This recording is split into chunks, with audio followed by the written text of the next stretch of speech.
You do have It Starts With Us, so I'm hoping to see you back in the double duty role. I think there are better people for that one. Justin. I think Blake Lively's ready to direct. That's what I think. So, yeah. Olá, pessoal, sejam bem-vindos a mais um Pandora News, o seu plantão diário de notícias. E hoje eu trouxe para vocês todas as contradições no processo de Blake Lively contra Justin Baldoni. No começo, vocês sabem, eu estive mais propensa a acreditar na Blake Lively, mas analisando mais a fundo esse caso, analisando cada alegação dela e as provas que o Justin Baldoni apresentou, é inegável que a Blake pode sim ter agido de má fé. E no mínimo aí ela exagerou em algumas alegações ou até mesmo acabou mentindo em muitas delas. Então aqui eu listei para vocês tudo o que ela alegou e o que ele trouxe de provas rebatendo cada uma dessas alegações, mostrando que as coisas não são bem assim conforme ela havia alegado. Eu vou expor tudo aqui para vocês porque eu sei que vocês amam destrinchar esses processos, esses casos, então eu estou trazendo tudo na íntegra aqui para vocês com prints e provas porque é disso que a gente gosta. Mas antes não se esqueçam de curtir o vídeo, de se inscrever no meu canal, deixe um comentário aqui embaixo, o comentário é super importante para o engajamento do vídeo e me sigam na rede social que estará aqui na tela, lá eu tenho contato mais direto com vocês e me mandem mensagem falando que vieram do Caixa de Pandora, que eu adoro conhecê-los. Bom, então é isso e bora para o caso de hoje. Bom, pessoal, todos estão acompanhando a briga de Justin Baldoni contra Blake Lively, está uma guerra aí na justiça dos Estados Unidos e o Justin Baldoni entrou com um processo de 250 milhões contra o The New York Times e depois um de 400 milhões de dólares contra Blake Lively e Ryan Reynolds. E a Blake Lively também entrou contra Justin Baldoni, o acusando de assédio sexual e também de orquestrar uma campanha de difamação contra ela. Agora, por que que Justin Baldoni está processando o New York Times? Acontece que o The New York Times foi o jornal responsável por aquela publicação intitulada "Podemos enterrar qualquer um", por dentro de uma máquina de difamação de Hollywood. E quando essa matéria veio à tona foi uma bomba, porque lá foram expostas várias mensagens que o Justin Baldoni e sua publicitária Jennifer Abel trocava com a Melissa Nathan, contratada para fazer um gerenciamento de crise. Nessa matéria é alegado que, na verdade, ele estava orquestrando toda uma rede para queimar a Blake Lively. E no processo do Justin Baldoni, ele alega que o New York Times, na verdade, escolheu as informações da matéria a dedo, alteradas, desprovidas de contexto necessário e deliberadamente editadas para enganar o público e colocar todos contra ele. Segundo o processo, na verdade, quem fez uma campanha de difamação contra ele foi a Blake Lively, usando falsas alegações de assédio sexual, tudo isso para assumir o controle unilateral sobre todos os aspectos do filme. Essa obra, para quem não sabe, foi escrita por Colin Hoover, que escreveu o livro, e o Justin Baldoni comprou os direitos para fazer o filme. A Colin sempre se mostrou estar ao lado da Blake Lively, mas agora que as provas contra a Blake vieram à tona, ela se calou e até excluiu o seu Instagram com 2 milhões de seguidores. Então tem bastante coisa acontecendo por aí. O processo do Justin Baldoni aponta que as mensagens trocadas entre as publicitárias Melissa Nathan e Jennifer Abel, na verdade, foram tiradas de contexto. Uma das principais trocas de mensagens é quando mostra as duas supostamente celebrando a publicação de uma matéria feita pelo Daily Mail, que dizia que as formas de divulgação da Blake Lively eram inapropriadas para o filme. Nessa mensagem, a Jennifer Abel, que trabalha com o Justin Baldoni, ela é publicitária dele, mandou o link desse artigo do Daily Mail com o seguinte título: "Blake Lively está prestes a ser cancelada, uma série de vídeos difíceis de assistir". Então ela mandou essa matéria para Melissa Nathan e escreveu o seguinte logo em seguida: "Você realmente se superou com este artigo". E a Melissa Nathan responde: "É por isso que você me contratou, certo? Eu sou a melhor". Então deu a entender aqui que a Melissa Nathan havia plantado essa matéria contra Blake Lively. Porém, a publicação do The New York Times omitiu uma mensagem anterior, em que a Melissa Nathan diz na verdade o seguinte: "Droga, isso é injusto, porque também não fui eu", alegando então que não havia sido ela quem havia plantado essa história. Eu vou deixar aqui para vocês o print como o Justin Baldoni mostrou essa conversa na íntegra e expôs as mensagens excluídas pelo The New York Times. Então ele alega que o jornal e a Blake Lively em conjunto alterou essa conversa para parecer que de fato eles estavam fazendo uma campanha de difamação contra ela. O Justin Baldoni também alegou que o artigo do Times ignorou o fato de que a publicitária da Blake Lively, chamada Leslie, teria plantado histórias criticando atitudes do Justin Baldoni no set. E ele de fato conseguiu provar que a Leslie estava alegando para jornais que o Justin Baldoni era um predador sexual. E isso aconteceu pouco antes do lançamento do filme. Nesses prints que você está vendo aí na tela, a Leslie escreve o seguinte em uma mensagem que ela mandou para um repórter de um jornal.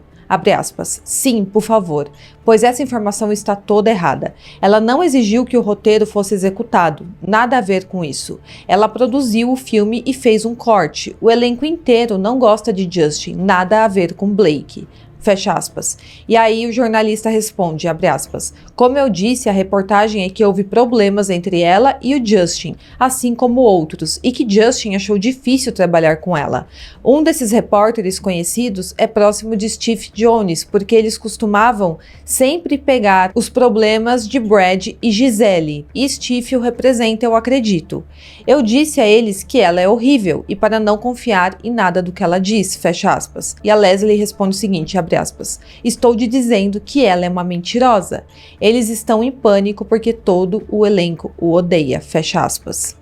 Então, aparentemente, nessa conversa, a Leslie, a publicitária da Blake, está conversando aí com o jornalista e alegando que todo o elenco tinha odiado trabalhar com o Justin Baldoni e que a publicitária do Justin Baldoni estava mentindo.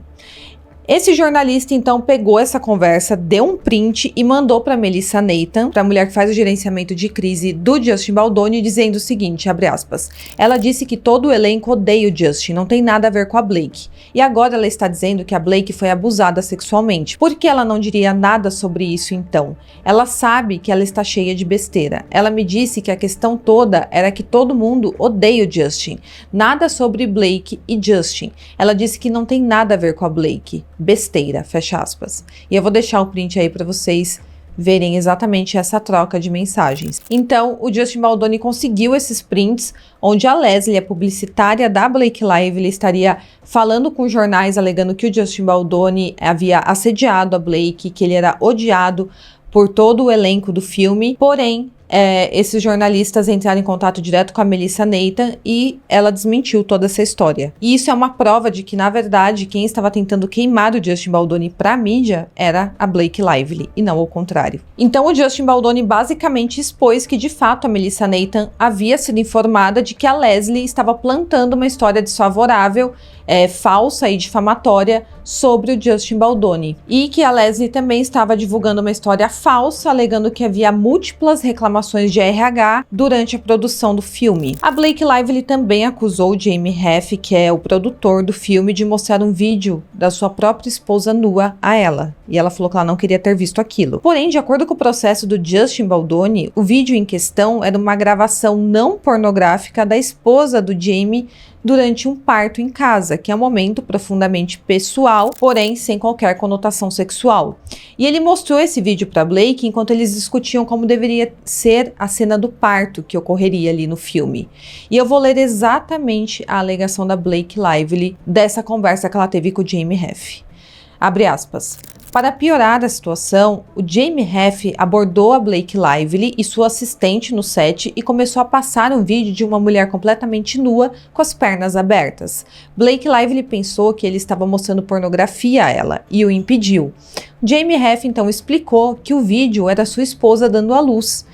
A Blake Lively ficou alarmada e perguntou ao Jamie se sua esposa sabia que ele estava compartilhando o vídeo e ele respondeu que ela não era estranha sobre essas coisas, como se a Blake Lively fosse estranha por não acolhê-lo. A Blake Lively e sua assistente se desculparam, atordoadas, que o Jamie Heff mostrou a elas um vídeo de nudez. Fecha aspas. Então ela alegou que ficou completamente atordoada de ver aquela cena.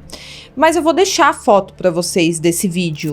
E para o contexto ali da situação, onde ele estava mostrando para Blake como ocorre um parto natural, para ela tentar replicar de alguma forma ali no filme, eu acredito que não deveria ter nenhum problema ele ter mostrado esse vídeo para ela, até porque não aparece nada explícito no vídeo. E da forma que ela descreve, parece que ele mostrou um vídeo horrível, e não é o caso. E mais, ele avisou a ela que não era um vídeo pornográfico, conforme ela havia interpretado ali logo de início, mas ainda assim, ela fez essa alegação no processo um tanto quanto distorcida. Agora eu vou falar sobre a alegação da Blake Lively Lively de que o Justin Baldoni descreveu a roupa do personagem dela como sexy. A Blake alega que algumas vezes, enquanto eles estavam ali no set, ele a chamou de sexy e ela se sentiu desconfortável. No processo, Justin Baldoni revela que, na verdade, a própria Blake Lively usou a palavra sexy durante uma conversa com ele relacionada aos figurinos da Lily, da personagem que a Blake Lively interpreta. Conforme as mensagens trocadas entre o Justin Baldoni e a Blake Lively fala que o guarda-roupa da sua personagem deveria ser mais sexy. Então, de fato, ela usa essa palavra. Ela disse o seguinte: vou te mostrar os dois estilos, mas o gorro é muito mais sexy. Ela falou isso pra ele em uma mensagem e tem o print aí pra vocês verem. Porém, ela alega que o Justin Baldoni falou durante uma situação em que ela estava com uma calça de couro da personagem Lily, que ela estava muito sexy, enquanto ela estava usando um macacão, ele também falou que ela estava muito sexy, e nesse ponto, se ela se sentiu desconfortável, eu concordo com a Blake Lively, porque se for verdade que, de fato, ele ficou falando várias vezes que ela estava sexy com a roupa da personagem, eu considero que foi sim inapropriado, e ela pode sim ter se sentido desconfortável. Outras mensagens expostas mostram também que a Blake Lively inicialmente se opôs às cenas de sexo com o Justin Baldoni, mas preferiu não conhecer a coordenadora de intimidade com antecedência. E de fato isso aconteceu. Tem um print da própria Blake Lively falando que queria se encontrar com a coordenadora apenas quando as filmagens começassem. A Blake Lively também alegou que o Justin Baldoni falou da própria vida sexual para ela, inclusive que ele e a esposa chegavam juntos ao final de uma relação, se é que você me entende. Mas ele alega que, na verdade, tudo isso aconteceu, esse diálogo dele com a Blake, foi quando a coordenadora de intimidade sugeriu que talvez o Riley, o personagem interpretado pelo Justin Baldoni, não chegaria nos finalmente em uma cena íntima e apenas a Lily chegaria nos finalmente, se é que você me entende. Mas a Blake Lively, segundo o Justin Baldoni, teria falado o seguinte quanto a isso: eu ficaria mortificada se isso acontecesse comigo, de ela chegar nos finalmente e o parceiro dela não. E aí o Justin Baldoni respondeu: não sei você, mas esses têm sido alguns dos momentos mais bonitos com minha esposa e eu. Então fazia parte ali do contexto da conversa o que ele alegou que acontecia, que ele e a esposa dele chegavam nos finalmente. Ele falou que de fato comentou isso com ela, mas que eles estavam falando sobre aquilo. Além disso, pessoal, a Blake alegou que o Jamie Heft e o Justin Baldoni entraram várias vezes em seu trailer enquanto ela estava amamentando, enquanto ela estava nua. Porém, tem uma mensagem onde ela fala que está bombeando o leite do peito e que eles poderiam repassar as falas deles enquanto ela fazia isso. Porém, pessoal, ainda que tenha essa prova, eu acredito que não dá o direito de ele entrar no trailer dela em qualquer momento. Ela chamou o Justin Baldoni para repassar as falas enquanto ela estava bombeando leite? Sim, ela chamou, e se ele foi nessa situação, foi consentido.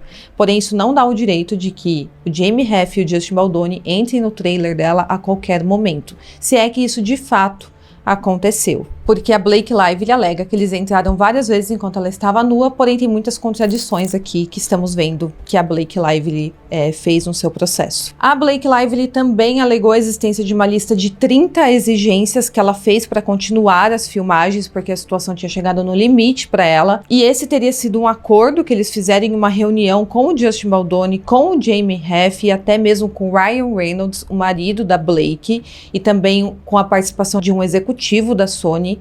Porém, no processo do Justin Baldoni, ele afirma que este documento nunca foi apresentado ou acordado durante essa reunião, ou em qualquer outro momento. Então ele falou que esse documento simplesmente não existe.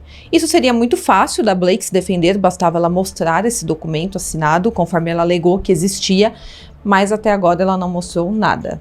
Outro ponto é aquele vídeo que foi publicado essa semana, onde mostra os dois filmando uma cena ali do filme. E segundo a Blake, durante essa cena ele teria feito ela se sentir extremamente desconfortável, teria tentado beijá-la e falado com ela fora do personagem, mas eu já passei aqui para vocês em outro Pandora News, no último Pandora News, sobre esse tema, e o que vimos é que ambos conversaram durante essa cena fora do personagem, tanto ele quanto ela. E a cena em si consistia em uma dança romântica do casal, onde teria uma música de fundo. Então nada do que eles falaram ali sairia no filme. E por isso que eles ficaram falando fora do personagem durante a cena.